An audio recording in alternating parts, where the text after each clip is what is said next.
Ya, ok, ahí se ve la diapositiva entonces, estamos en la clase número 6 y vamos a ver lo que contempla de manera, digamos, ideal. Es la presentación de la unidad 6 donde abordaremos lo que es el libro de Devarim, o más conocido como Deuteronomio.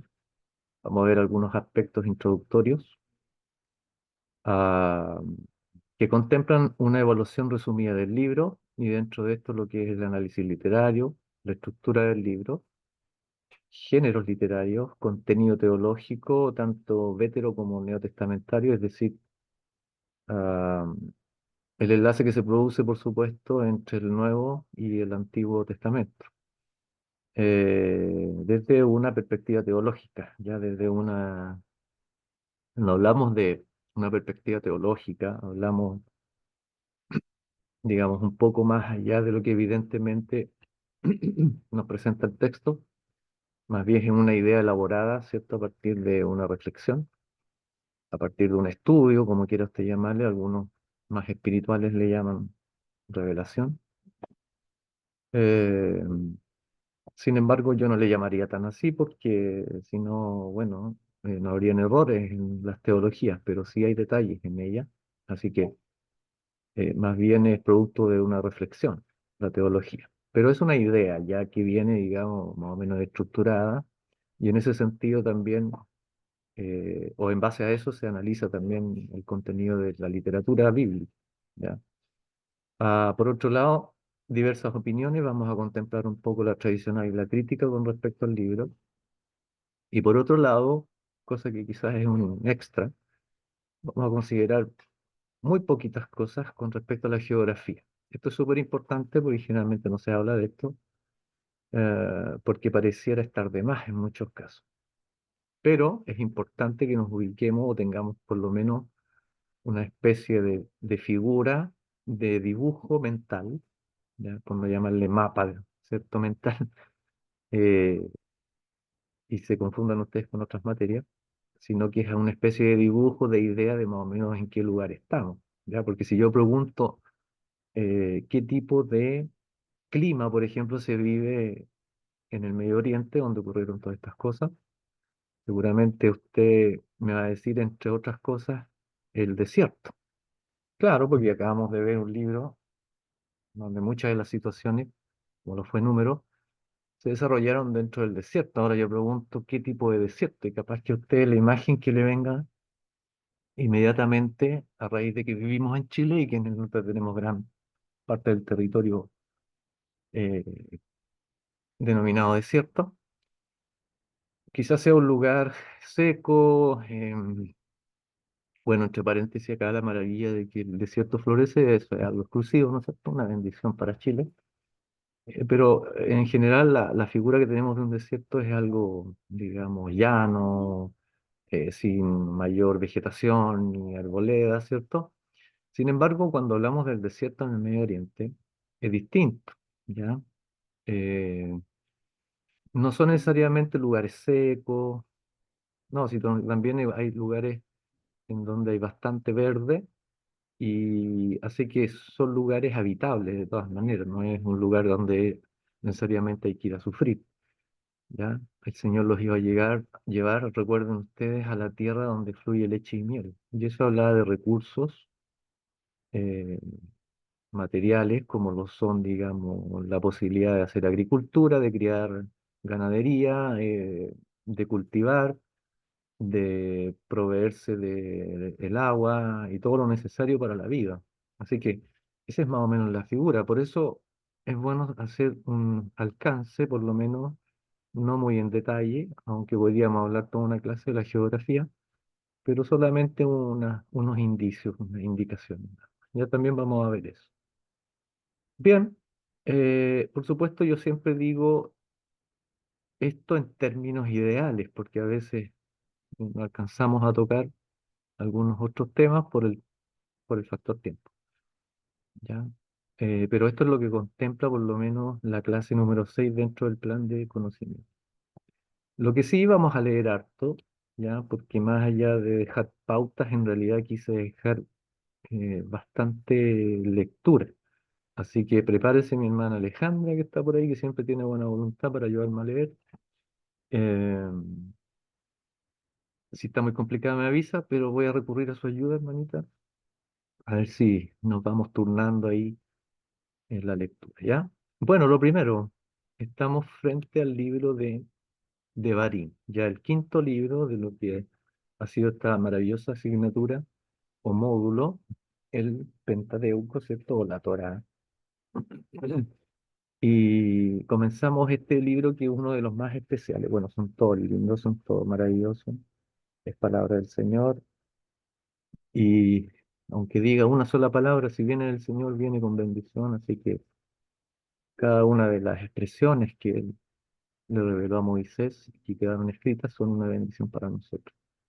Pero hay factores especiales en este libro. Y cualquiera diría, bueno, si es el último, quizás sea una especie de resumen del resto. Bueno, puede ser, pero eso también lo vamos a ver en detalle. ¿Ya? Bien, respecto al nombre del libro, lo que nosotros siempre, quizás desde que llegamos a los caminos del Señor, conocemos como Deuteronomio, originalmente no lo conocían así.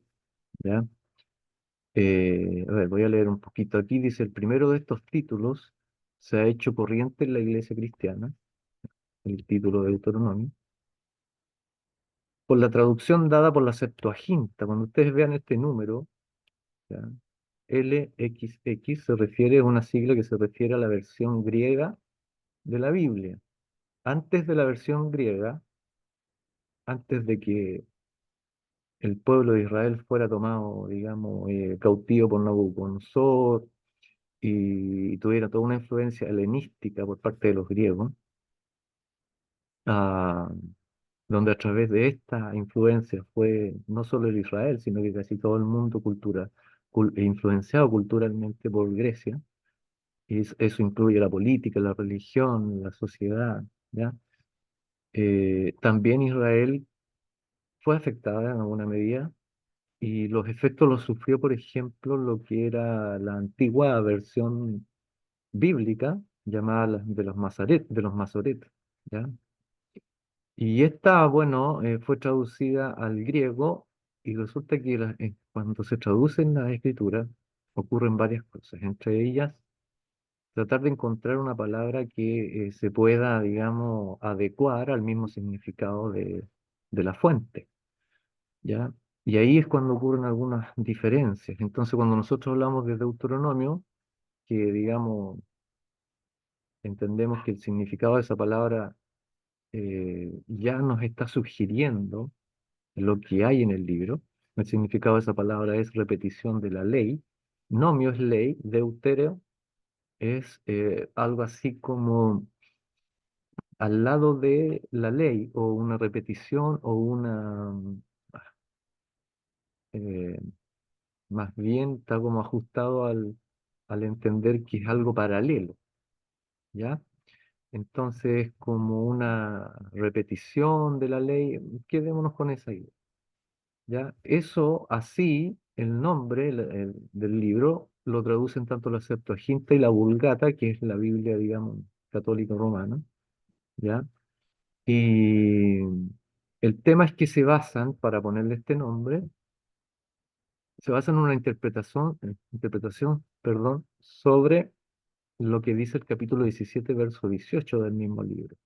¿Ya? En ese lugar, el Señor deja como estatuto perpetuo que todo aquel que sea rey de Israel tiene que hacer una copia de la Torá a mano y guardársela. ¿Ya? ¿Quién cumplió esa ley? Bueno, la verdad es que parece que nadie. ¿Ya? Exceptuando David, porque muestra algunos intereses por la escritura y qué sé yo, entonces sobreentiende que David fue uno de los que cumplió con ese mandamiento. Pero bueno, ahí dice que había que hacer una copia, entonces hay toda una teología detrás de ese versículo acerca de la idea de por qué había que hacer esa copia, ¿ya? Entonces, tomándose de ahí es que le ponen este nombre a aquellos que tradujeron el texto hebreo a la Septuaginta y a la Vulgata, que vino originalmente en latín. ¿Ya? Sin embargo, en el texto masorético, en el texto original en hebreo, antes de que fuese traducido, este libro es llamado la Mishneh Torah, ¿ya? Que tiene más o menos la misma idea, porque significa repetición de la ley, ¿ya? Y por otro lado, o meramente se le llamaba Mishneh, ¿ya? Por los judíos también helenistas, es decir, aquellos que habían recibido una influencia de Grecia en los tiempos, no sé, estamos hablando de 400 500 años antes de Cristo, ¿ya? Ya tenían una idea también basada en el capítulo 17 verso 18, ¿ya? Eh, ahora,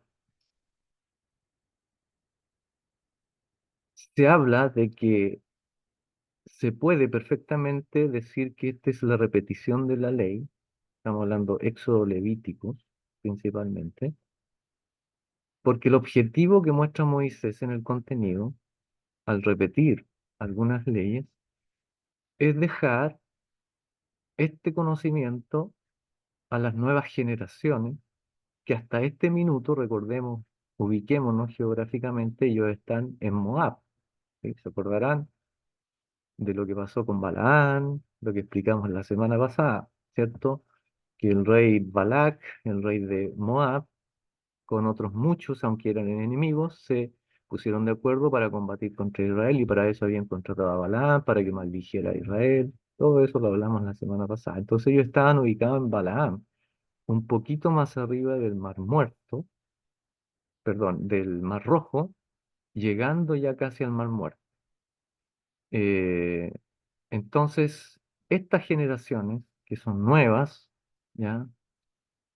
No habían vivido las mismas experiencias que la primera generación, que entre paréntesis se quedaron en el desierto muertos, porque así fue la voluntad de Dios debido a la rebeldía y a la idolatría constante que había en esta generación, y al reclamo constante, a la queja constante, a la murmuración constante. Entonces el Señor dijo, esta generación no va a entrar a la tierra nueva. Sin embargo, ellos sí se fueron con la marca en el corazón de lo que vieron en el Sinaí, toda la manifestación, ¿cierto? Sobrenatural, el fuego, el humo, las voces que se escuchaban de manera, digamos, impresionante y espectacular, que el Señor dejó verse, digamos, ahí en su poder, pero aún así no entendieron. Por otro lado, algunos interpretan que también había en ellos este espíritu de esclavitud, por lo tanto ellos preferían estar esclavos, pero comer lo que querían comer. Los ajos, dice por ahí, y los pepinos y los cebollines, echaban de menos todas esas cosas, pero no estaban mirando las cosas con ojos espirituales. Entonces esta nueva generación necesitaba conocer el origen del pueblo, ¿ya? Y todo lo que Dios había hecho por ello. Y es por eso que dentro del contenido y de manera muy preeminente está la repetición de varias leyes a través de varios discursos, ¿ya? Pero es importante tener un precedente. Y cuando usted lee el título de un libro, sea la Biblia o sea cualquiera, el título tiene que ser necesariamente sugerente. Por lo tanto, al leer el título, usted ya más o menos se hace una idea para dónde va. Si nosotros leemos simplemente Deuteronomio, vamos a tener la idea de que son las mismas leyes anteriores que ahora las repite, ¿ya? Claro que, entre paréntesis, habría que saber latín porque de ahí viene la palabra Deuteronomio, ¿ya? O sea, viene el griego, Deuteronomio, repetición de ley o de instrucción, y después la Vulgata lo toma como Deuteronomium, ¿ya? Pero en el fondo el concepto es el mismo, repetición de la ley. Entonces, por este título quizás nos hagamos una idea de lo que hay en el contenido, pero vayamos un poquito más atrás. Es importante siempre ir más atrás, el origen. Busquemos siempre el origen de todas las cosas porque ahí está la primera intención, ¿ya? Y eso nos va a dar claridad del significado. Entonces, el quinto libro de Moisés, encabezado por ah, Alej HaTorah, ¿ya? Es decir, el título en el original hebreo quiere decir estas son las palabras, Jaleh, Hadebarim, ¿ya? O brevemente, y como más común se escucha, Devarim, ¿ya? Lo que nosotros podemos ver aquí, Devarim, ¿ok? ¿Qué significa palabra? O sea, si nosotros leemos, ¿ya? La primera frase, el primer verso de este capítulo, nos vamos a encontrar con estas expresiones. Estas son las palabras. Y usted sabe, como ya lo hemos visto, los libros en el hebreo original se nombraban con las primeras palabras. ¿Ok? De todas maneras, podemos entender que no son solo palabras, sino una especie de introducción de lo que ya viene. Pero hay que hacer una diferencia aquí. O sea, cuando nosotros hablamos de que estas son las palabras, no son solo expresiones gramaticales para comunicar, porque esta expresión en hebreo, devarim, ¿ya?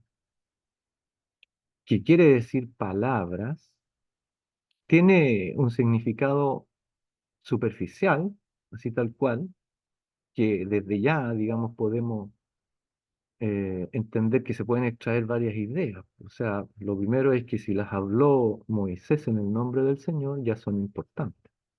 Pero cuando hablamos de palabras que vienen de parte del Señor, nosotros debemos irnos inmediatamente al Evangelio de Juan, capítulo 1 verso 1, donde dice en el principio era la palabra, lo que ahí es traducido como el verbo, ¿cierto? En el principio era la palabra y la palabra estaba con Dios y la palabra era Dios. Entonces, siempre cuando esta expresión se vea en sus estudios, en las escrituras, usted va a encontrar una relación directa o indirecta con el Mesías de Israel, con nuestro Salvador Jesucristo. ¿Ya? Así que yo diría que este es un título un poco más adecuado que el anterior. No solo por esto, sino porque en el contenido del libro nos vamos a encontrar con algo más que repeticiones, ¿ya? Hay que ser preciso, sobre todo en lo que es la palabra del Señor. Quiero mostrar aquí una imagen que saqué de Logos, ¿cierto? Y acá entonces, Elén, Jadebarim, ¿ya? Que es Elé, Jadebarim, Asher, Diber, Moshe, y ahí habla de que estas son las palabras que Moisés habló a todo Israel al otro lado del Jordán. Bien, entonces, ¿qué palabras habló? Bueno, palabras que Dios había dicho. Entonces, por eso para mí es mucho más profundo y creo que toma mayor sentido si hablamos de Devarim en vez de Deuteronomio. ¿Ok? Es mi opinión. No sé qué piensan ustedes. Eh, bien, y como decía, era muy importante, de todas maneras, que las nuevas generaciones entendieran de qué, cuál era el origen de Israel eh, y por qué estamos aquí y para dónde vamos, ¿ya? O sea, cuál es la brújula de Israel. Y era necesario entonces hablar de lo que en algún momento el Señor mismo entregó. Vamos a ver de todas maneras repeticiones de algunas cosas, pero más que repeticiones es profundización de algunas cosas, es llevarlo un poco al sentido verdadero, al objetivo último que perseguía la ley, que fue expresada tanto en Éxodo como en Levítico, ¿ya? Y el número también tenemos algunas instrucciones ya que se fueron añadiendo. ¿Preguntas hasta aquí?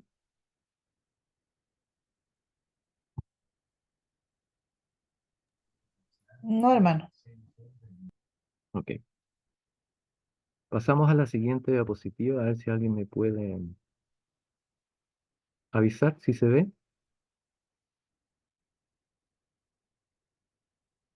¿Mm? Aquí dice no hay. ¿Sí? ¿Se ve esa parte? Sí se ve. Sí, se ve. Muchas gracias. A ver, hermanita Alejandra, por favor, ¿puede leer desde acá?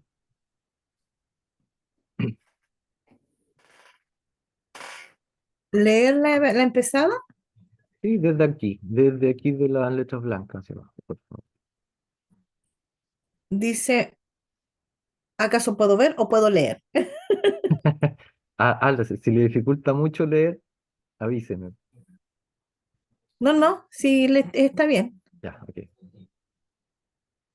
Dice, no hay no hay el más mínimo trazo en todo el libro de intención alguna de dar una nueva o segunda ley, en tanto que las leyes, del mismo modo que las personas, las promesas y amenazas o advertencias divinas en los tres libros intermedios del Pentateuco, son introducidos como palabras de Adonai a Moisés, las cuales debía dar a conocer al pueblo, e incluso donde el anuncio es transmitido en forma de un mensaje, como por ejemplo en Éxodo 23:20 y Levítico 26.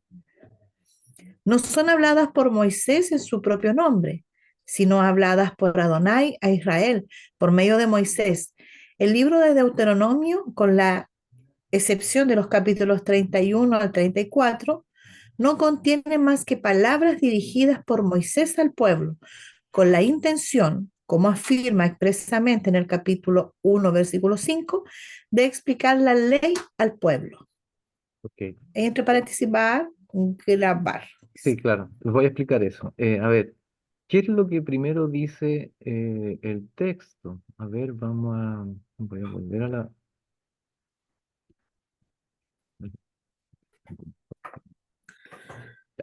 ¿Qué es lo que dice el primer verso, como lo puse aquí en esta imagen? Ah, espérenme un poquito. Verso 2. Busco el verso 2. Permítame un poquito, déjame, voy a ir al programa que tengo por acá para mostrarles en vivo, entonces. Bueno, la palabra... eh,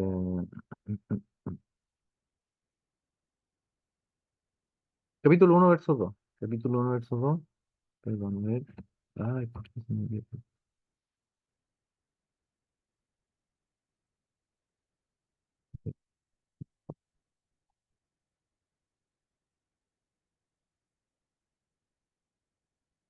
Claro, verso 5.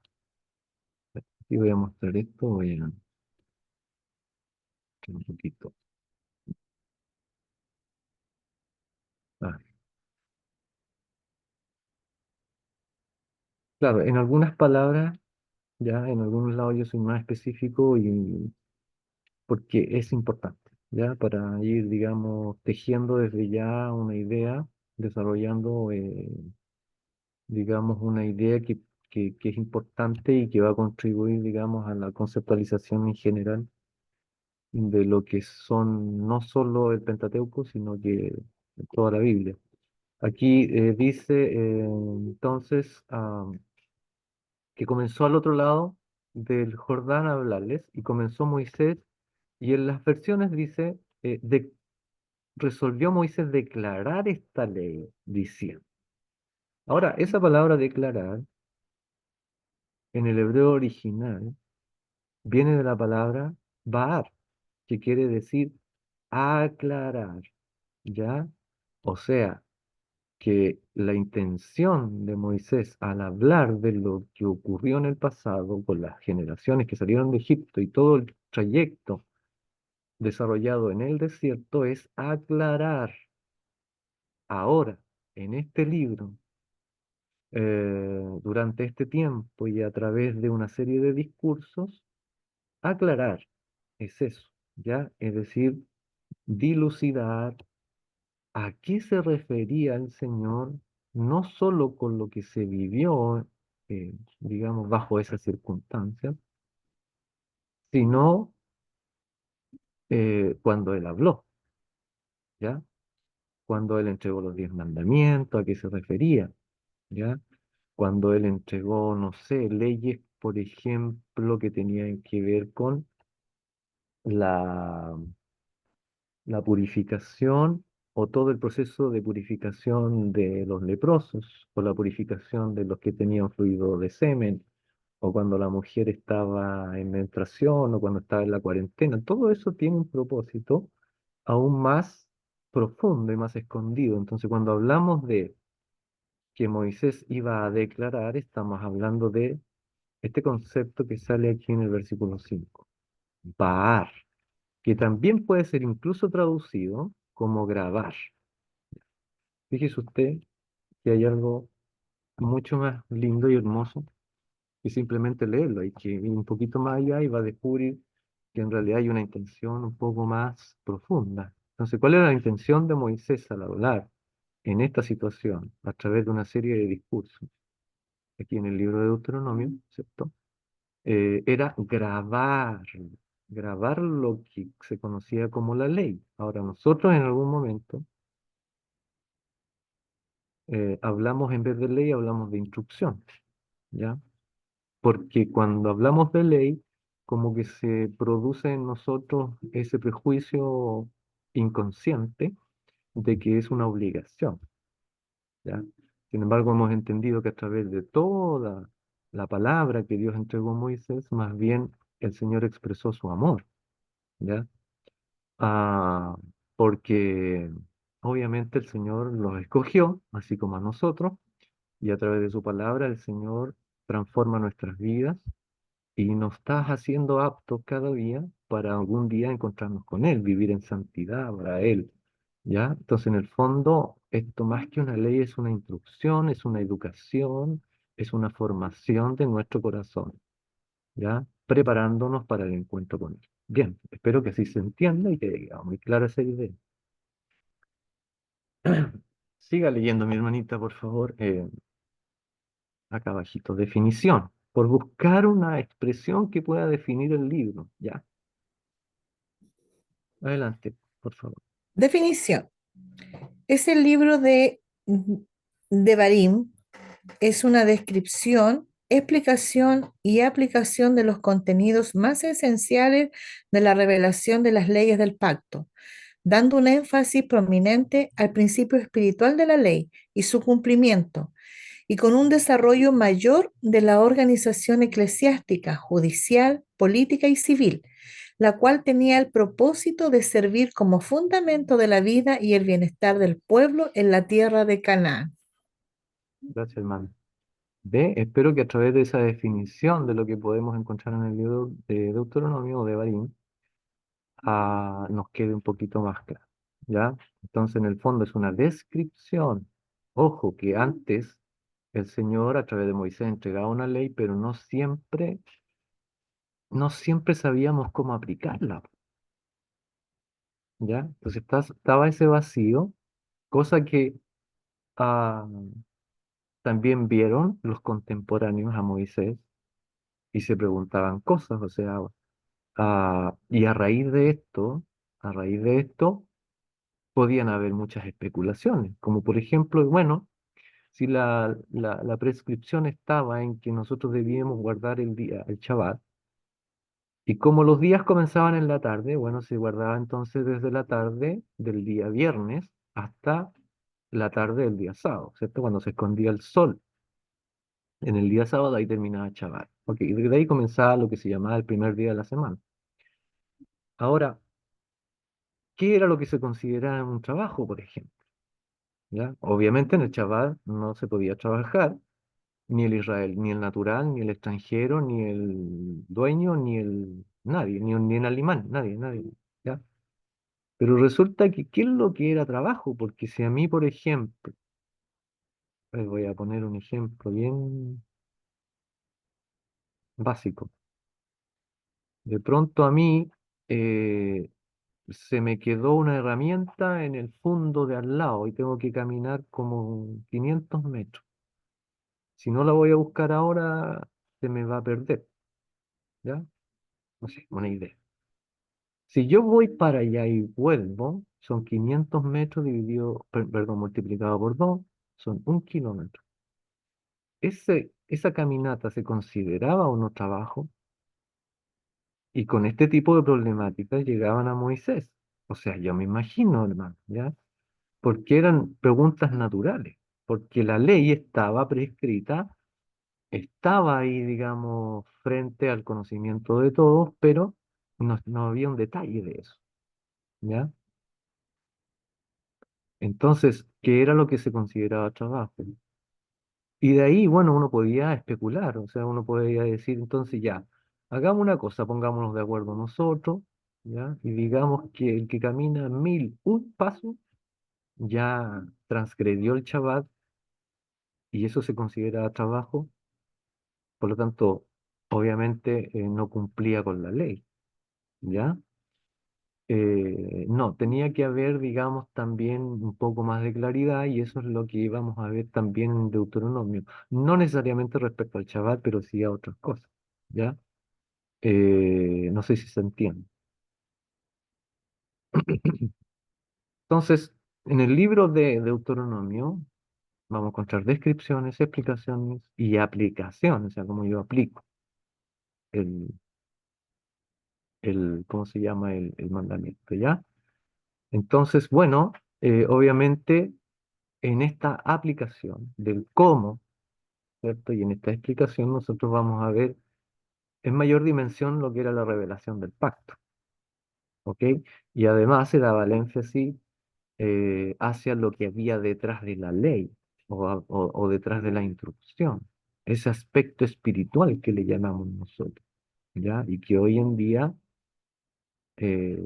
pareciera ser, digamos, lo que la iglesia interpreta cuando habla acerca de la ley. Es ese principio espiritual que está detrás de esto. De hecho, es algo que Pablo hace.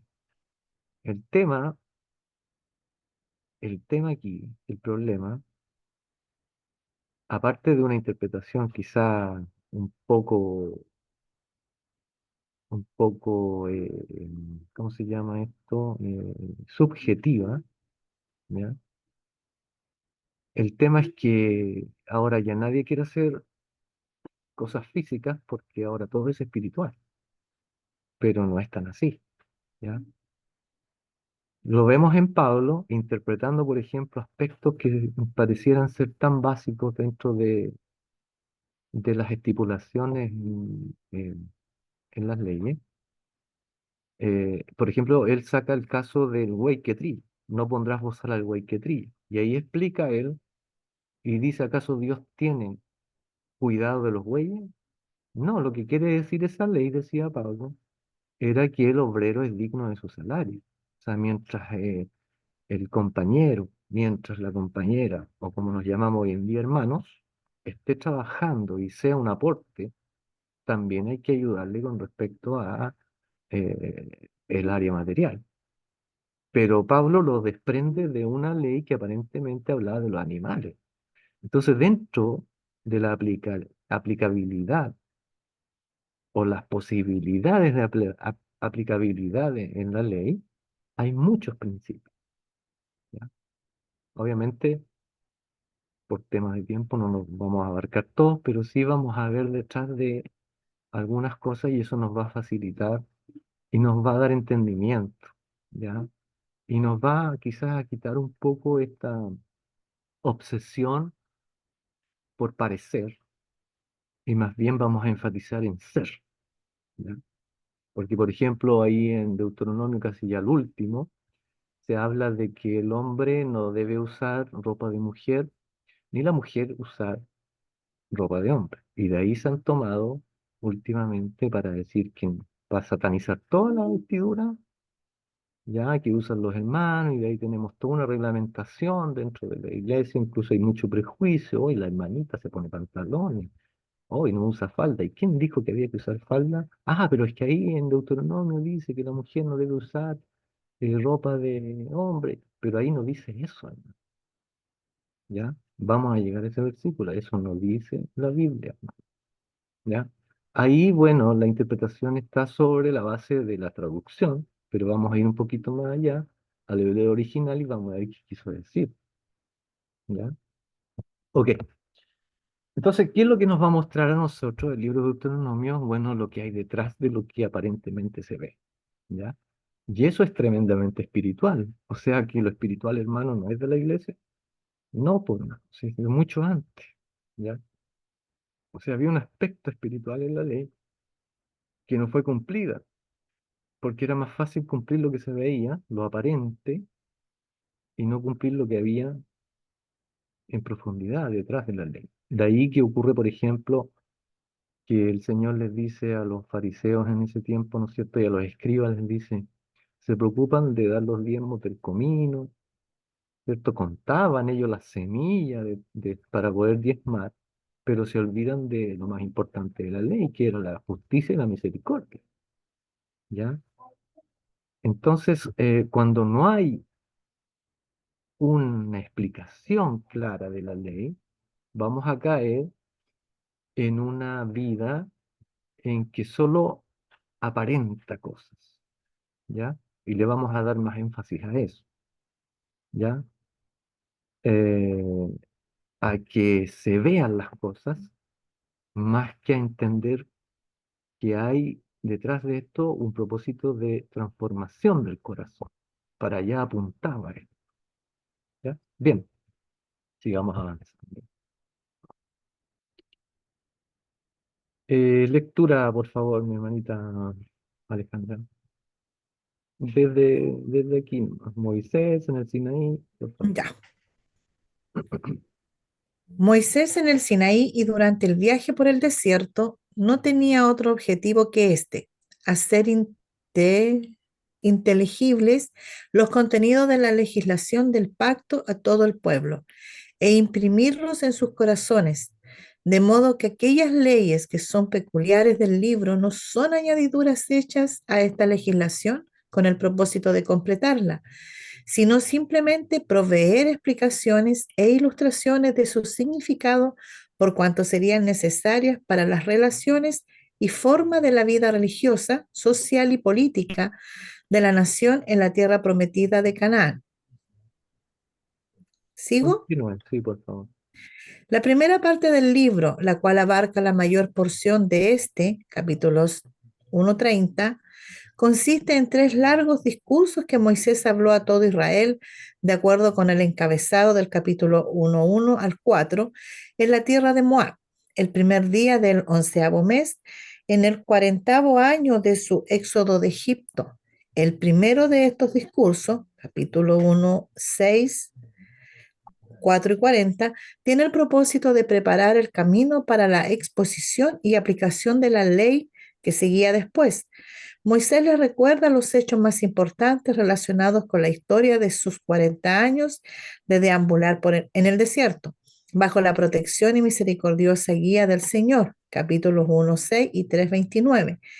Y a esto adjunta la exhortación de que no olviden la revelación del Señor que habían visto en Horeb o las palabras del pacto que habían escuchado, sino que siempre mantuvieran en mente que solo Yahweh es Dios en el cielo y en la tierra, y que guardaran sus mandamientos y derechos para que disfrutaran la larga vida y prosperidad en la tierra de Canaán. Capítulo 4:1 al 40. Ok, ahí más o menos hay una síntesis de lo que hay, digamos, en el contenido, ¿ya? ¿Alguien más puede leer para no cansar a mi hermana Alejandra? Por favor, a ver.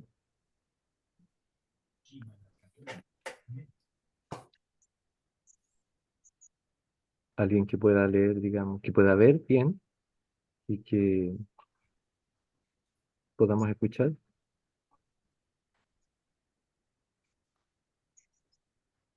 No, nadie. A ver, ¿quién está por ahí, hermana? Hermano, Víctor, ya. Ok. De acá, el segundo. el segundo, Sí, el segundo discurso, capítulo 5, al 26. 5:26, es descrito en el encabezado en el capítulo 4, 44 al 49, como ley que Moisés presentó ante los hijos de Israel, y consiste en dos partes, una general y la otra particular, a saber, en la parte general, capítulo 5 y 11, Perdón. No, Moisés repite los 10 mandamientos del pacto que Hashem habló a Israel desde Sinaí del medio del fuego, junto con las circunstancias que asistieron su promulgación. Capítulo 5. Amplía los contenidos de los primeros dos mandamientos decálogo, que solo Hashem es el Dios absoluto y verdadero, y requiere que su pueblo ame todo su corazón y con toda su alma, y por tanto no tolerará ninguna adoración a otro Dios aparte de él. Capítulo 6. Por esta razón, los israelitas no solo debían evitar toda alianza con los cananeos después de conquistarlos y posesionarse de la tierra prometida, sino exterminarlos sin tregua y destruir sus altares e ídolos, porque el Señor los había escogido para hacer su nación santa por amor a sus padres y guardaría el pacto de su gracia y derramaría las más ricas bendiciones sobre ellos si observaban sus mandamientos. Capítulo 7. Gracias, hermanito. Bien, en el fondo, lo que estamos leyendo es lo que generalmente yo pongo como pauta aquí, pero hoy día lo escribí todo, ¿ya? Estaba un poco inspirado. A ver, ¿quién más me ayuda a leer? Hermana Maribel, ¿puede leer o está en una situación que no puede?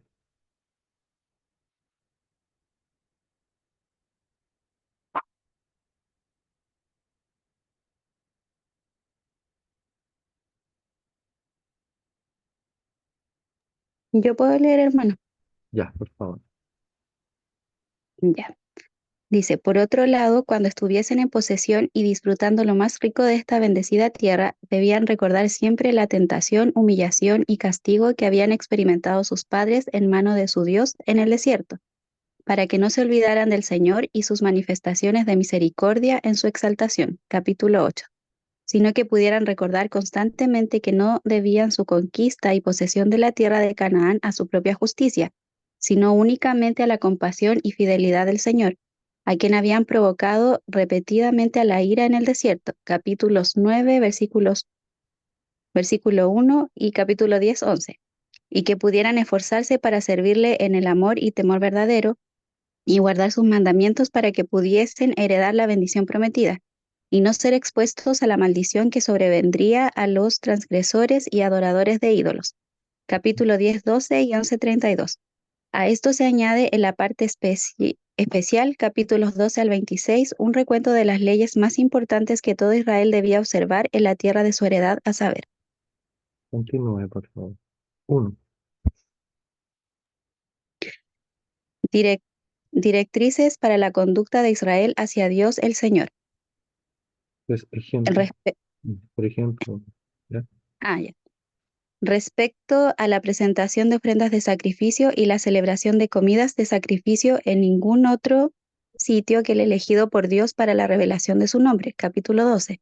Respecto a la destrucción de todos los seductores de la idolatría, ya fueran profetas que se levantaran con señales y prodigios, los familiares más cercanos o las ciudades de la tierra que se apartarían a la idolatría. Capítulo 13. Respecto al abstenerse de las ceremonias de duelo de los paganos y de la comida inmunda, y al apartar diezmos para comidas de sacrificio y para los pobres. Capítulo 14.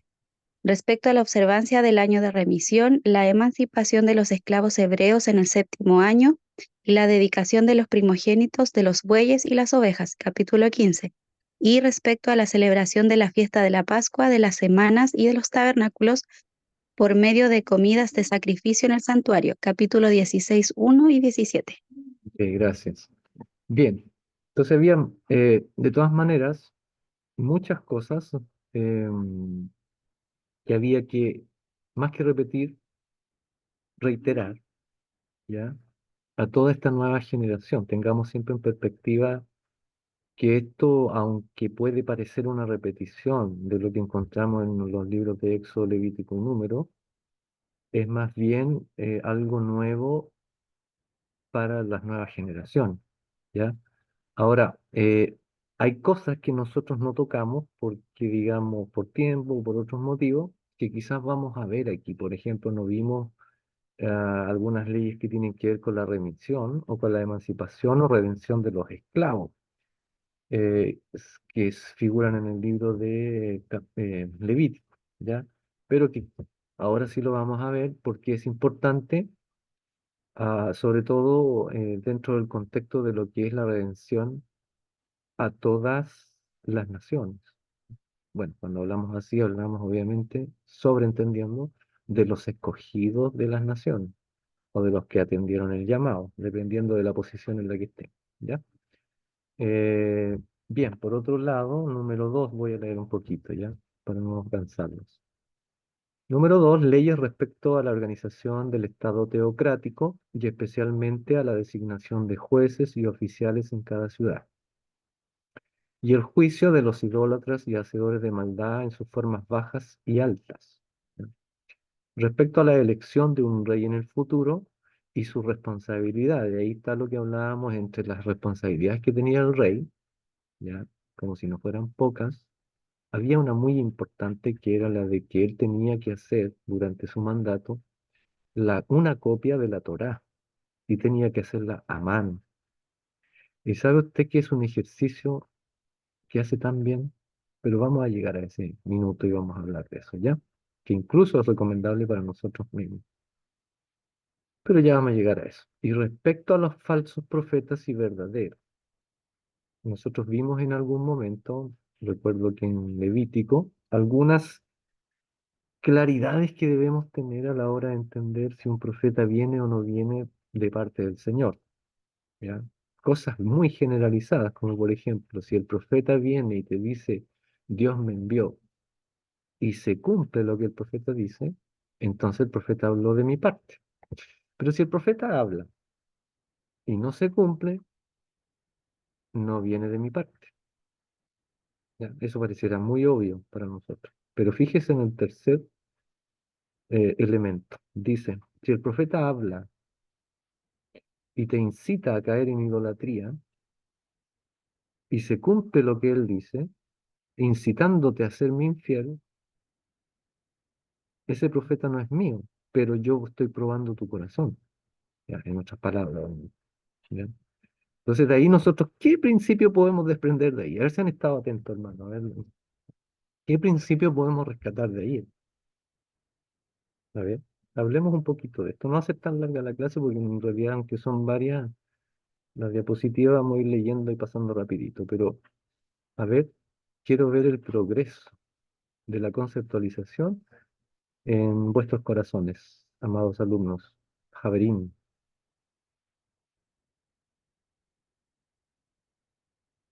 ¿me escucharon?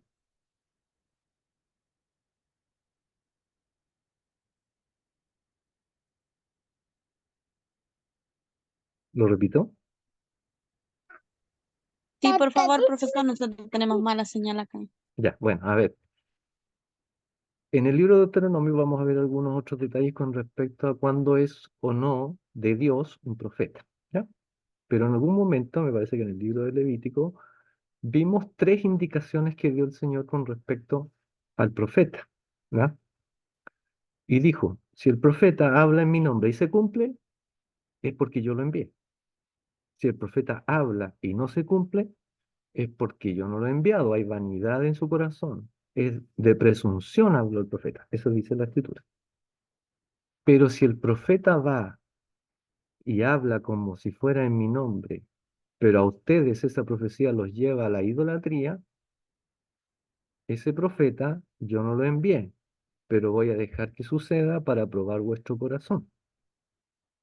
Ya, obviamente estoy parafraseando, estoy hablando en otras palabras para que se entienda. Entonces yo pregunto, ¿qué principios sacamos de ahí? ¿Qué enseñanza podemos sacar? Ya, a ver, como para ayudar a la respuesta. Eh, necesariamente es de Dios alguien que habla de su parte, se cumple, pero esa profecía nos lleva a transgredir la ley, ¿ya? O la palabra del Señor. ¿Eso es de Dios o no? Si viene un profeta hoy en día y me dice el Señor, que vayas a la cumbre del Cerro San Cristóbal y te arrodilles delante de la Virgen María. Y, No, no es de Dios. Es idolatría, vendría siendo. ve, bueno, a ver, pero voy a ir un poco más allá. Hijo mío, el Señor dice que hoy día no vayas a la iglesia, porque en el camino te va a ocurrir una desgracia. Ahí se las puse más difíciles. A ver, veamos, Tampoco es veamos. de Dios. ¿Por qué no? A ver, expliquemos, no me Por- digan sí o no. Porque Él nos guarda en el camino, la salida y en la entrada. Y nosotros ¿Recuerdan mismos ustedes? también tenemos Sí, que muy ir, bien. Adelante. sí, eso. También tenemos que preocuparnos también de que no nos pase nada. Tenemos que ser precavidos, Ok. cuidadosos. Sí, sí, claro. ¿Recuerdan aquella ocasión en la que Pablo, o sea, no Pablo, sino que los discípulos, amigos, qué sé yo, vieron que estaba siendo perseguido y que ya había recibido amenazas de, no me acuerdo del pueblo específicamente, pero ellos empezaron a reconvenirle, Pablo, no vayas para allá, por favor, te puede ocurrir algo. Y Pablo lo que dice, podía haber dicho, capaz que esto sea del Señor, me quedo aquí mejor. Pero Pablo dice, ¿y qué hacen ustedes acobardándome? Yo estoy dispuesto a dar la vida por eso. Y fue nomás a esa ciudad, ¿ya? Ahora, hermanos, esto es delicado. Si no es fácil esto, porque resulta que ustedes pueden decir, perdón,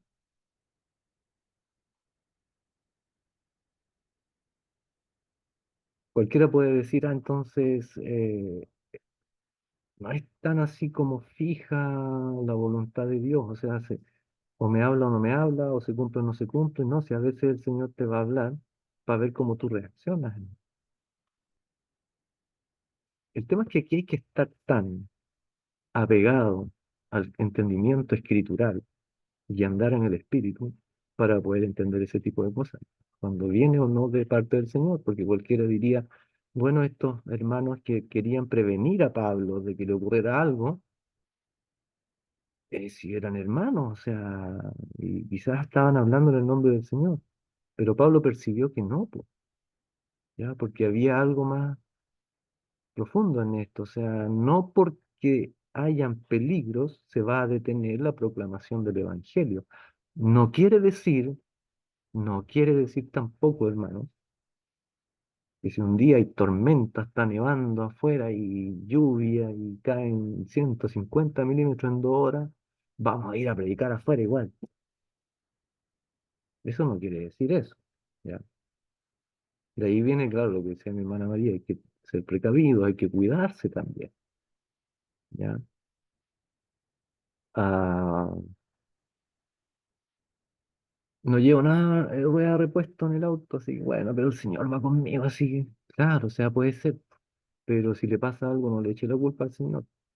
Fue usted que no llevó la rueda de repuesto, se pinchó en el camino y cuando hace frío hizo pasar frío no solo usted, sino que su familia y toda una serie de consecuencias. Llegó tarde a la casa, el otro día llegó atrasado al trabajo, no le venga a echar la culpa al Señor. ¿Ya? Entonces hay una responsabilidad personal dentro de todo esto. Y el Señor apela a eso, ¿ya? Entonces, ojo, nosotros no solo andamos por profecía, principalmente andamos por la gran profecía que es la palabra. Pero para eso hay que estudiar, hay que entender cuáles son los principios, ¿ya? Bien, por otro lado, número 3, regulaciones para la santificación de la vida humana. Instrucciones legales respecto al establecimiento de ciudades de refugio. Eso tampoco lo vimos, lo pasamos así rápidamente. Espero que usted siga en sus lecturas periódicas de estos libros. Ciudades de refugio para los homicidas por accidente, con relación al mantenimiento de la santidad de los límites de la propiedad y la abstinencia de los falsos cargos contra el prójimo, las murmuraciones. Con relación al comportamiento en la guerra, con referencia especial a la responsabilidad de perdonar a sus propios hombres de guerra y también a los enemigos indefensos y sus ciudades.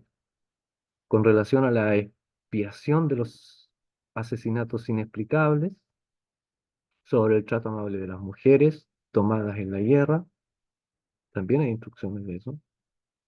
el uso justo de la autoridad paternal y la sepultura de los criminales que hubiesen sido ejecutados. Aquí ojalá, a ver si me recuerdan, si es que no me, en su minuto llegando a cómo es que Dios coloca reglamentación con respecto al trato de las mujeres. Por favor, recuérdenmelo si no, si es que a mí no se me olvida. Eh, o sea, lo que nos vamos a dar cuenta es cómo el Señor, a través de diversas leyes, protege a la mujer. Hoy día los movimientos feministas lo que más dicen es que, es que Dios era machista y que miraba a la mujer en segunda categoría, etcétera, etcétera, cuando en realidad lo único que vemos nosotros a través de estas instrucciones, a través de esta reglamentación, es la protección sobre la mujer. ¿Ya? Recordarán que, no sé si fue la semana pasada que vimos eh, acerca de los celos del hombre. Y hay todo un procedimiento. Si el hombre está celoso por su mujer y tiene sospechas, pero no está seguro que quizás la mujer lo haya engañado, bueno, vendrá al tabernáculo y beberá la mujer de esta especie de solución, ¿cierto? Que era tierra del tabernáculo, más otras cosas. Y si la mujer hubiese pecado, se le caerá la cadera y se le hinchará el estómago, ¿ya? Pero si fue inocente, no le sucederá nada, ¿ya? A cualquiera podría decir, pero ¿cómo la humillación pública de la mujer? Es que no era eso, ¿ya? O sea, obviamente si había mujeres culpables, antes de llegar ahí la mujer lo iba a confesar, y ahí el hombre ya determinaba si moría como las leyes de las adúlteras, que no solo era morir apedreada, sino quemada en algunos casos. Entonces, ¿qué es lo que pretendía el Señor? Evitar que esas cosas pasaran. Por otro lado, si la mujer era inocente, el hombre era el que quedaba como el desconfiado, bueno, a nivel, digamos, público, ¿ya? Entonces, una serie de leyes que protegen a la mujer, ¿ya? Obviamente, el Señor las ama y nunca las miraría en segundo lugar. ¿Y qué haríamos nosotros sin ellas tampoco? Yo sin mi esposa, ¿qué haría? ¿Ya? Así que el Señor tiene amor para con los dos géneros, de todas maneras. Y eso lo vamos a ver en su minuto. Bien, hermanitos, preguntas hasta aquí, comentarios.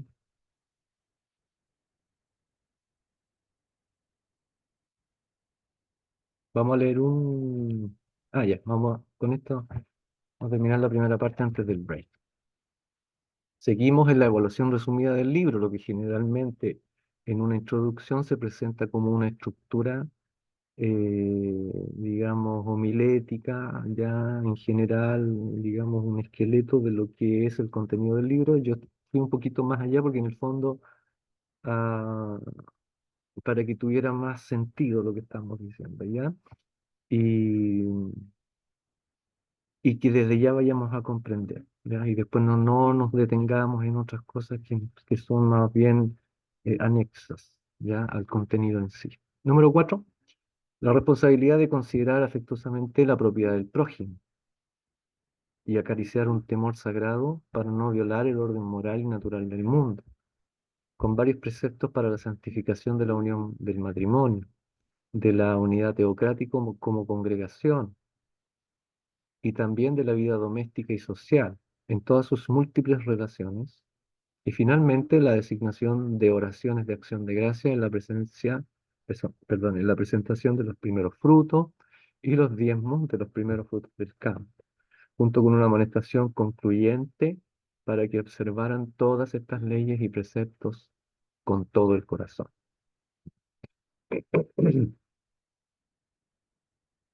El tercer discurso, capítulos 27 al 30, hace referencia a la renovación del pacto.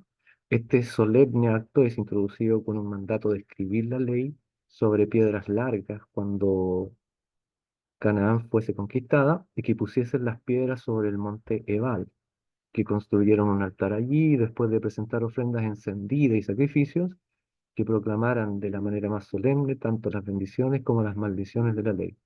Lo primero sobre Jericín y lo segundo sobre Ebal. Antes de irnos al break, comentar que uno de los aspectos especiales, sobre todo en los primeros versículos del primer capítulo, es entender, no de manera geográfica, no de manera física, algunos nombres que son de lugares físicos. Son más bien conceptos, etapas, que más bien denotan diferentes actitudes con las que el pueblo reaccionó frente a la instrucción del Señor. ¿Ya? Rebeldías, blasfemias, murmuración y todo lo que vimos, ya se dieron en lugares específicos y esto es lo que vemos en el primer versículo, de hecho, del primer capítulo de este libro, ¿ya? Pero son conceptos más que lo físico, pero bueno, vamos a llegar al minuto en que lo vamos a explicar. Bien, hermanitos, a ver, voy a sacar una foto aquí a quienes están. Voy a dejar de compartir. Voy a... Vamos a compartir entonces otra diapositiva.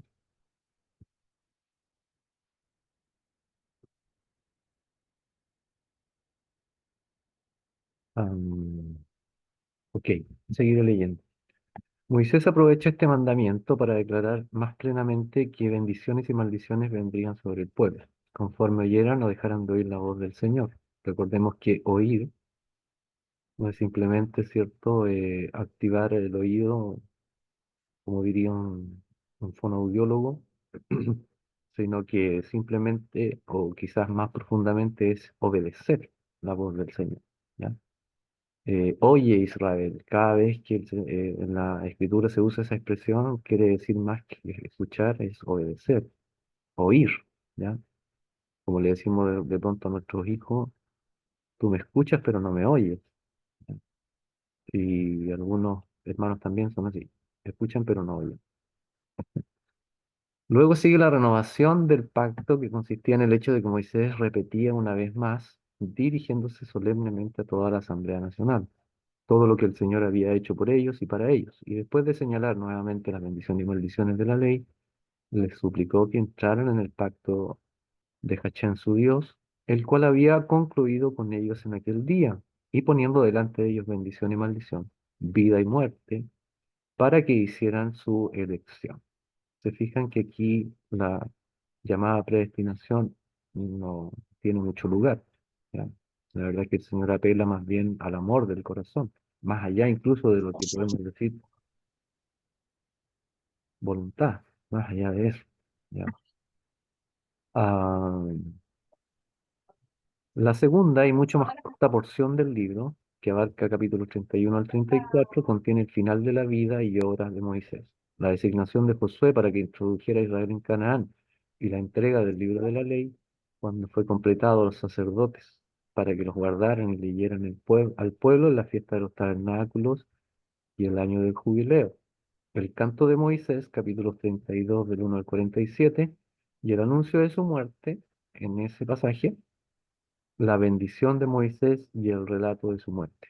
Todo eso en esos capítulos y versículos. Las palabras o de Barín en este libro son honestas, inspiradas, impresionantes. Mira retrospectivamente los 40 años de su deambular en el desierto, recuerda al pueblo todas las bendiciones que ha recibido, de la ingratitud con la que tan a menudo habían pagado y de los juicios de Dios y el amor que continuamente surgía detrás de ellos. Explica las leyes vez tras vez y añade lo que es necesario para completarlas, y nunca se cansa de exhortarlos a la obediencia con las más cálidas y enfáticas palabras, porque la misma vida de la nación estaba ligada a esto. Examina todas las tormentas y conflictos por lo que han pasado, y viendo el futuro en el pasado, también hace un examen de la historia futura de la nación y ve con una mezcla de dolor y gozo cómo las tres grandes presentaciones del pasado, ¿ya? O quizás características del pasado, es decir, este ciclo interminable, ¿cierto?, de apostasía, castigo y perdón, también se continúan repitiendo en el futuro. Toda la situación se da en el tiempo en que Israel estaba parado en la frontera de la tierra prometida y preparándose para cruzar el Jordán. Y nunca se hace alusión a lo que formó el centro de la vida nacional en tiempos futuros, ¿ya? Esto es importante porque, digamos, podía haber profetizado de que en el futuro hay una ciudad llamada Jerusalén, en quien va a gobernar Saúl y luego David. No habla de eso, ni tampoco de los quehaceres que tienen que ver con el templo. Es otro el énfasis, ¿ya? De Moisés en sus discursos. La cercana conquista de la tierra es tomada meramente como un todo. Toda la tierra está vestida con todos los encantos de un bien deseado, y no se hace referencia en absoluto a las circunstancias especiales de Israel en la tierra que estaban a punto de conquistar, ¿ya? Bien, otro punto es el estilo literario. Por favor, mi hermanita Alejandra, si está por ahí, ayúdeme con la lectura. Aquí ya pasamos a otro punto. Amén. Estilo literario.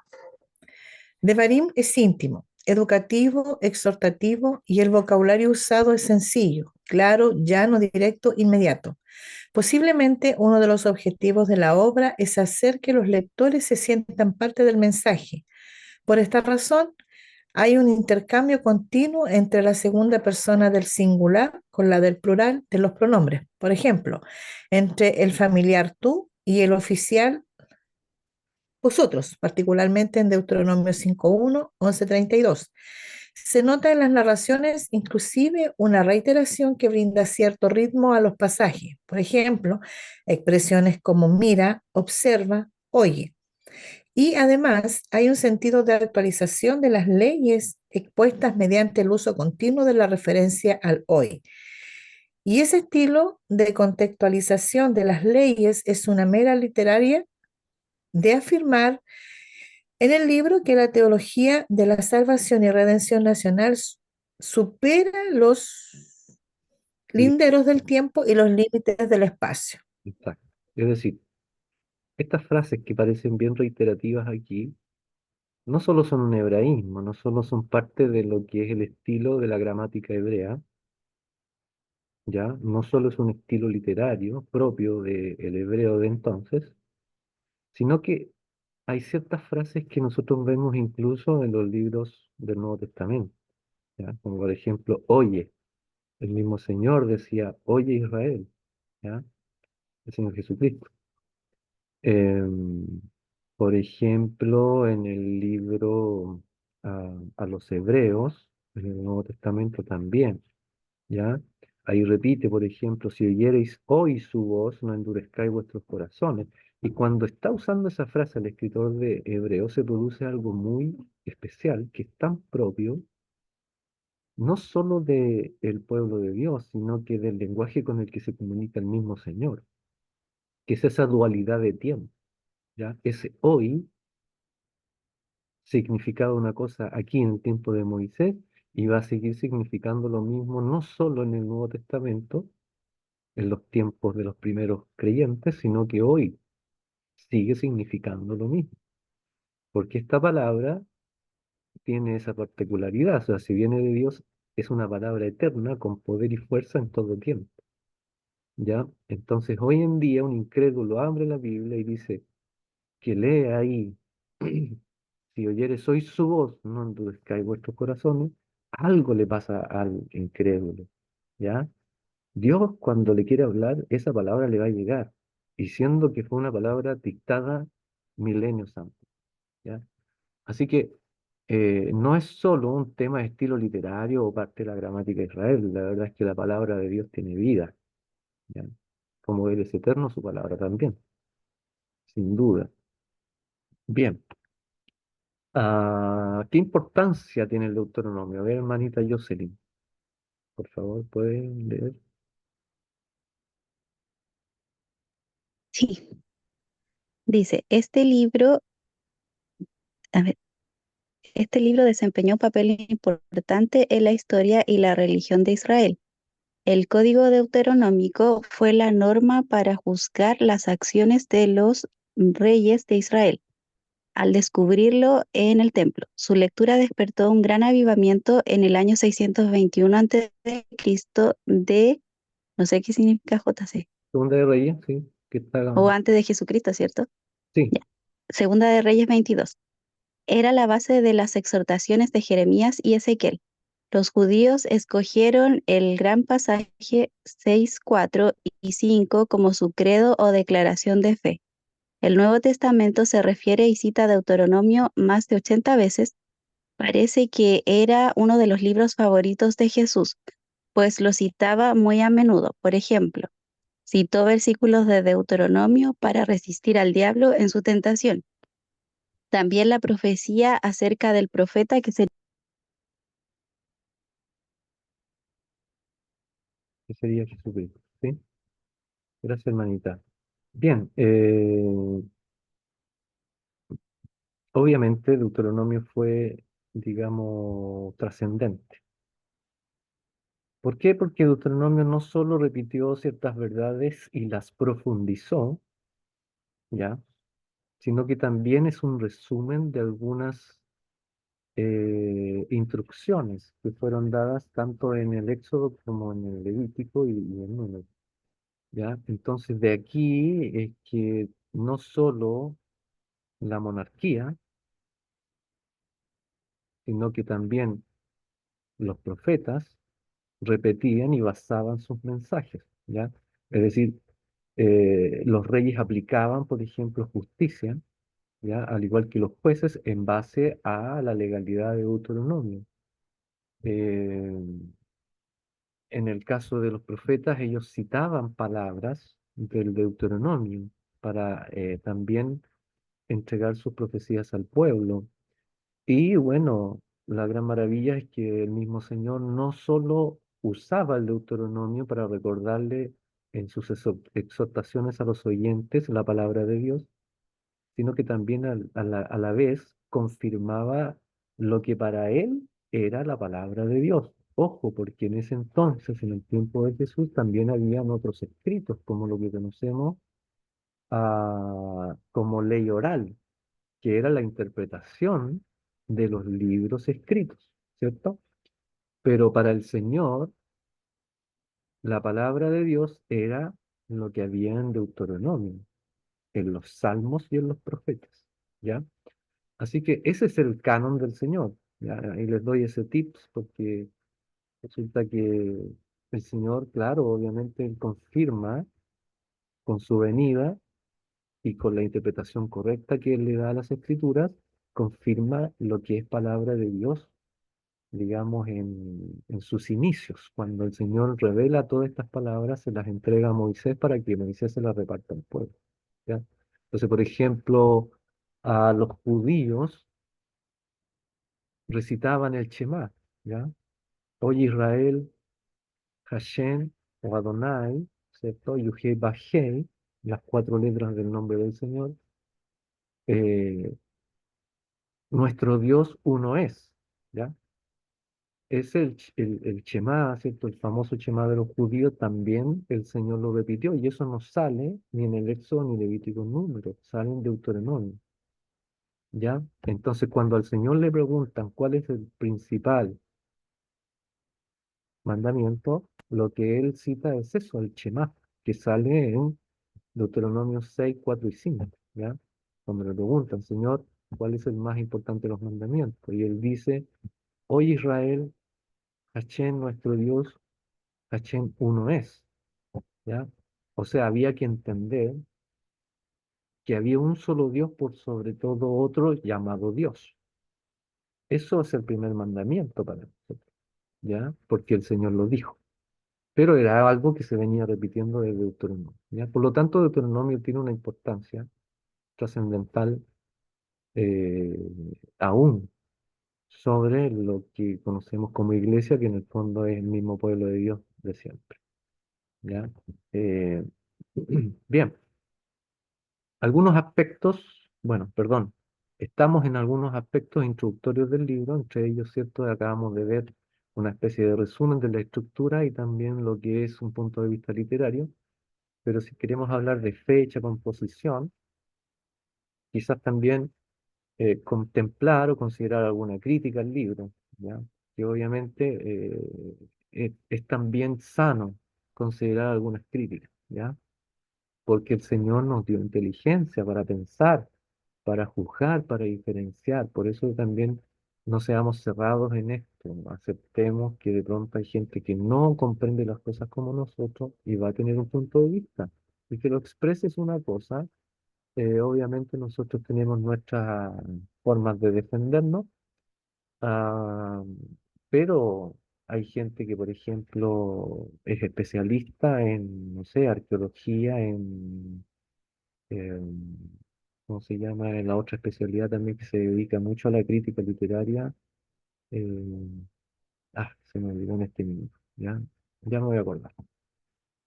Entonces hay un punto de vista distinto, quizás, sobre todo cuestiones que tienen que ver con autoría, lugares geográficos, ya esos casi siempre son los puntos que se cuestionan, ¿ya? Pero más allá del contenido o el significado de las escrituras, nunca, ¿ya?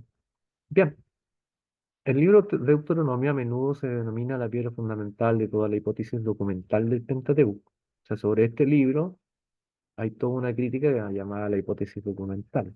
¿Ya? No voy a profundizar en eso por ahora, pero eh, es, digamos, algo que quizás podamos ver en otra situación. La fecha de su composición se ha considerado como uno de los resultados ciertos de la crítica superior. ¿Ya? Sin embargo, en años recientes, la teoría, según fue presentada originalmente, se ha derrumbado casi por completo entre los estudiantes modernos de Deuteronomio. Por tanto, cabe hacer una revisión de las distintas teorías críticas de la composición del libro. Y lo primero es la hipótesis documental clásica, ¿ya? Clásica, digamos, a partir del siglo XIX, no antes de eso. En la teoría Krauss-Wellhausen de la composición del Pentateuco, las cuatro fuentes documentales eran J, E, D y P. Estas eran siglas, así como para hacer la cortita, eran siglas con las que se determinaban ciertos puntos de vista acerca de, por ejemplo, la autoría del libro de Deuteronomio, ¿ya? Entonces estaba la teoría J, que venía de aquellos que postulaban que el nombre del Señor era Yahvé, ¿ya? Otros que viene, otro punto de vista crítico del libro viene del punto de vista y en otras, en otras edades o en otros, digamos, siempre dentro del siglo XIX, sí, ¿ya? O de otras escuelas de pensamiento, etcétera. Ya cada una de esas letras determina en el fondo una escuela de pensamiento detrás, ¿ya? Y que tenían cada uno su punto de vista.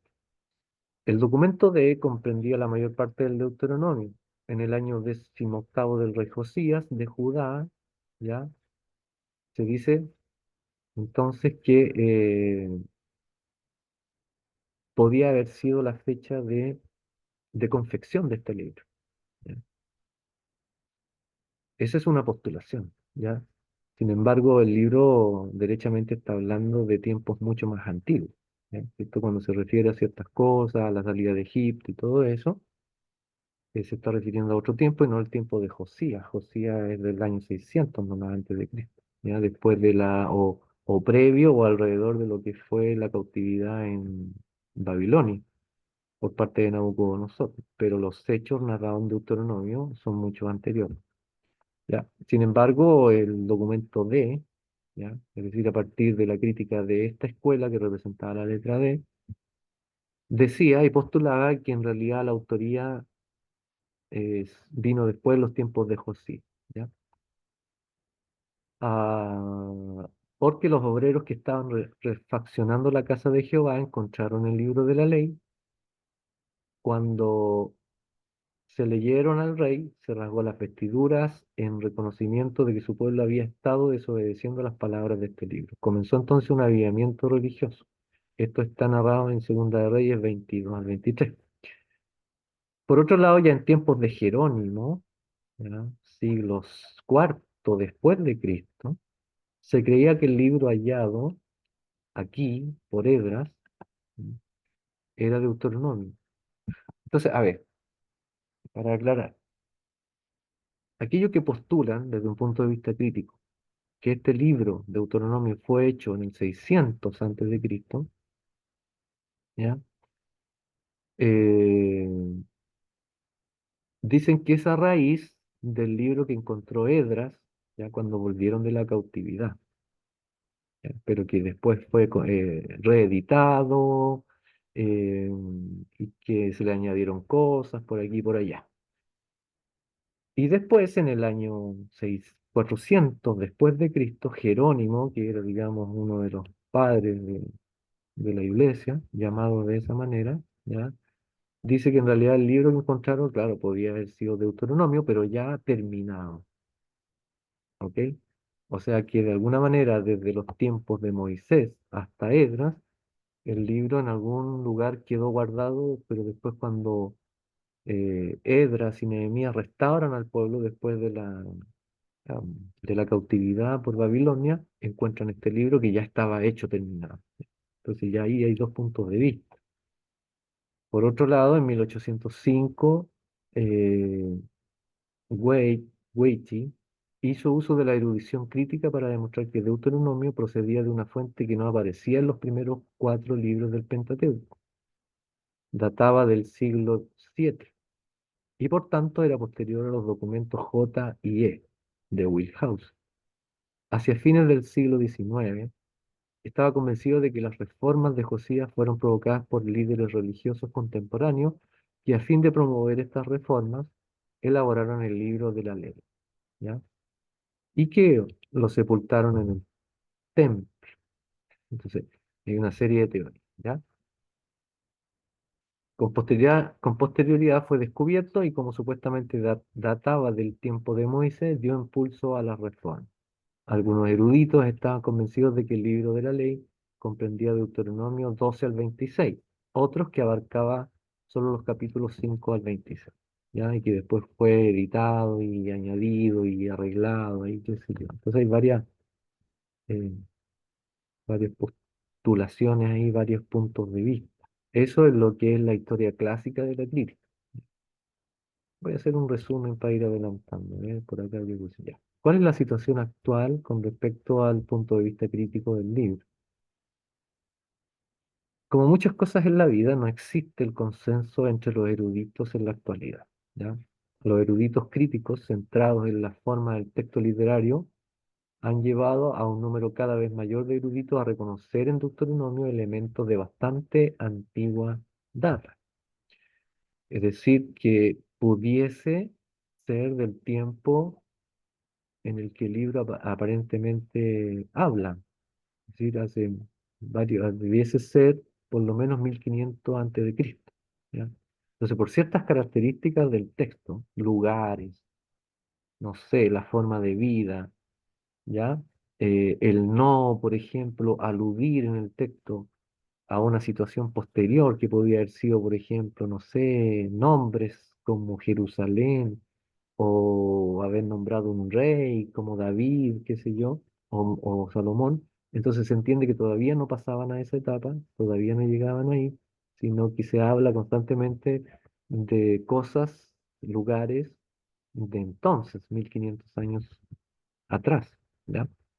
La posibilidad de que la estructura del libro sea similar a los tratados del señor Vasallo del segundo milenio y no a los de mediados del primer milenio apuntaría a una época anterior. El estilo exhortatorio induce a algunos eruditos a pensar que el libro se basa en una tradición que se remonta hasta Moisés mismo. Otros ubican la tradición a comienzos de la monarquía, ¿ya? Eh, Resumiendo, si se dejan de lado algunas glosas dentro de este texto, que aparentemente son posteriores y quizás parte del material de los últimos capítulos, si se dejan de lado esas cosas, no hay nada en Deuteronomio que no pueda remontarse al tiempo de Moisés. Sin duda es más probable que Deuteronomio haya influenciado a los profetas y no que ellos hayan compuesto. En Deuteronomio no aparece ninguno de los focos principales de tensión contemporáneo de los profetas, como los lugares altos, la adoración de Baal o los tipos específicos de idolatría. Fue Moisés, sino los profetas que le siguieron, quien estableció los grandes principios de la religión israelita.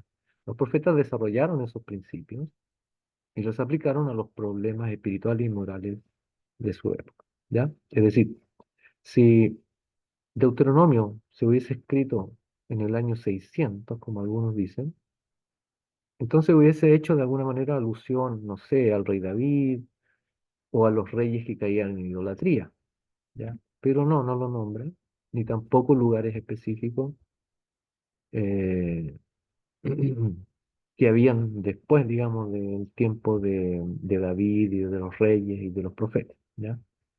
Entonces, el texto mismo habla de que es anterior a los profetas, porque los profetas usan Deuteronomio para exhortar al pueblo, ¿ya? David usa también el Pentateuco o la Torá para referirse a la legalidad o a la voluntad de Dios, etcétera. Siempre como que se habla de Deuteronomio y de los libros del Pentateuco como si fueran anteriores, ¿ya? Bien, hermanitos, aquí el último punto es hablar un poquito de geografía como para que nos ubiquemos, ¿ya?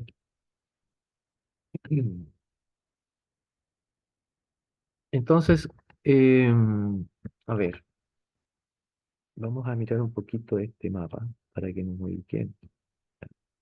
Aunque ya hemos mostrado, yo me imagino que ustedes ya están relacionados un poco con esto. Entonces estamos a la orilla de lo que es el mar Mediterráneo. Aquí ya por los colores distintos que vemos, han sido ya designados lo que son los territorios de las distintas tribus. Ya, eso es posterior a Deuteronomio, obviamente, pero el mapa no cambia, ¿ya? El lugar geográfico no cambia. Entonces hay que entender que, por ejemplo, al sur está el Mar Muerto, aquí, ¿ya? Y más arriba, pero, o sea, aquí en el Mar Muerto comienza lo que es el río Jordán, ¿ya? Y es larguísimo hacia arriba hasta llegar al Mar de Galilea, ¿ya? Entonces, en este Jordán, obviamente, ocurren muchas situaciones dentro de la vida, ¿ya? Y bueno, al lado derecho está lo que era Moab hasta este minuto y que posteriormente llegó a ser también un lugar que visitaba mucho el Señor cuando Él vino, ¿ya? Pero aquí ya estamos hablando de 1500 años después de esta situación. Pero hasta aquí el pueblo estaba aquí en Moab, ¿ya? Casi entrando a Jericó. De hecho, Jericó es la primera ciudad que se conquista, ¿sí? Se acordarán ustedes de las trompetas y cómo caen, ¿no es cierto?, los muros, etcétera. Ya, pero ese es más o menos el lugar. Voy a hablar de dos lugares específicamente. Transjordania y el otro es el río Jordán, ¿ya? Bueno, Transjordania se le llama a todo, casi todo a esta parte, lo que era antiguamente Edom. Hoy en día todavía se le llama Transjordania, ya para que más o menos nos ubicamos. Aquí están todos los conflictos que hoy día vemos, porque Jerusalén, en base a la promesa que tiene de esta tierra prometida, ¿cierto? Reclaman la autoría de estos lugares y Palestina, que antiguamente eran los filisteos, ellos reclaman que ellos son los originarios de este lugar. Entonces ahí está la batalla de dimes y diretes que vemos incluso dentro de lo que es la institución de las Naciones Unidas, ahí peleando todavía, ¿ya? Entonces hay algunos países que apoyan a uno y hay otros países que apoyan a otro. Pero el conflicto aquí ya tiene sus orígenes, ¿ya? Cuando Israel empieza a tomar posesión de este lugar, ¿ya? Hay otros detalles ahí que no vamos a ver ahora, pero para que más o menos tengan una idea y que al ver las noticias no andemos tan perdidos, ¿ya? Bien, la región de Transjordania, que se extiende entre el Valle del Jordán y el desierto de Siria, al parecer nunca tuvo nombre. El que a menudo se emplea en el Antiguo Testamento es Eber Hayarber, ¿ya? Es decir, al otro lado del Jordán. ¿Ya? Equivalente aproximado de Transjordania, lo que hoy en día se llama Transjordania, antes se llamaba al otro lado del Jordán, que es exactamente donde está Moisés ahora con todo el pueblo, ¿ya? Y comienza sus discursos, ¿ya? Es evidente que quienes le dieron el nombre vivían al oeste del Jordán. Esto para hablar del otro lado es porque en realidad ellos venían de otro lado.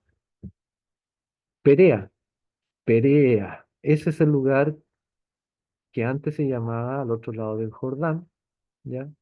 Pero en los tiempos del Señor Jesús se llamaba Perea y él andaba por ahí también, ¿ya? En la época del Imperio Persa, la satrapía que comprendía Siria, Palestina y Transjordania se denominaba más allá del río, con referencia al Éufrates, ¿ya? Entonces estamos todos aquí metidos siempre en este pedacito de tierra que pareciera ser tan controversial, ¿ya? Bien, otro lugar geográfico que es importante, no solo en esta etapa de desarrollo del pueblo de Israel, sino que durante todo, hasta hoy en día, es el río Jordán. Ya indiqué que partía en el Mar Muerto y cruza todo hacia arriba, Jericó, Gilgal, Sucal, Nazaret, y llega arriba hasta lo que es el Mar de Galilea, ¿ya? Ahora aquí estamos hablando de que los anchos de estos mares o ríos son grandes, o sea, estamos hablando de 150 metros más o menos de ancho, ¿ya? Había todo, digamos, una dinámica de negocio ahí en torno a la pesca, qué sé yo, así que tienen que haber sido lugares amplios, grandes, ¿ah? Bien, desde el mar de Galilea hasta el mar Muerto, la distancia en línea recta es de unos 100 kilómetros. Es grande todo esto, ¿ya? Sin embargo, a causa del serpenteo, la longitud de este río supera los 320 kilómetros. A ver, para que tengamos una idea, de Santiago hasta Osorno hay 950 kilómetros. O sea, si estamos hablando de una extensión desde el Mar Muerto al Mar de Galilea de como la mitad. O sea, yo no sé, en bus lo recorro en 5 horas, en auto 4 horas quizás, ¿ya? En ese tiempo se demoran semanas, meses, y no había medio de locomoción, no había menos. Entonces no era relativamente tan grande, ¿ya? Eh, pero el Señor les dio este lugar, ¿ya? Bien, en un corte transversal del Valle del Jordán se observa que en realidad se trata de un valle dentro de otro. El Valle Mayor, que se extiende desde los montes de Samaria hasta el borde de la altiplanicie de Transjordania, se conoce con el nombre de Árabe Gor. El Gor mide alrededor de 8 kilómetros de ancho, inmediatamente al sur del mar de Galilea, es decir, acá arriba, ¿ya? Eh, Ay, ¿dónde quedé? Ah, pero más de 20 kilómetros de ancho en Jericó. Dentro del Gor se halla el Sor, la espesura o la gloria del Jordán. Ahí está lo mejorcito, ¿ya? Según Zacarías 11:3. Un valle de unos 3 a 6 metros de profundidad y hasta 50 metros de ancho, con pendientes casi perpendiculares. Ya. Eso es en términos geográficos. Ahora, ¿qué importancia teológica tiene todo este lugar? Mucho, mucho, ¿ya? Pero vamos a resumirlo en esto y esta sería la última diapositiva. A lo largo de toda la Biblia, los accidentes geográficos tienen connotación teológica. El Señor afirmó la tierra y detuvo los mares.